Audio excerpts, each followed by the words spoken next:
I think, even 'tong mga siguro tayo, kahit ako, nagke-question na rin ako sa aking, tiwala sa ating pangulo, specifically dito sa mga, isyung kinakaharap niya right now. Yoong paparating na ASEAN Summit kasi tayo magche-chair, tapos yung pagtaas ng presyo ng bilihin, and also wala pa ring napapakulong, eh.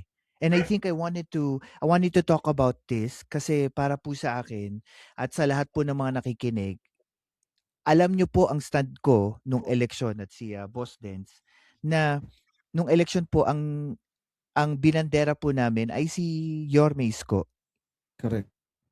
at ang, paniniwala po namin, kaisa po kami sa mga taong naniwala noong, kay Isko na kung siya po itatakbo ngayon bilang pangulo, siya pa rin po ang iboboto namin. Pero dahil sa aming paninindigan sa opisina ng presidente, ay kami po ay naging pro-government vloggers. So today, magke-question naman po kami sa aming paniniwala sa presidente.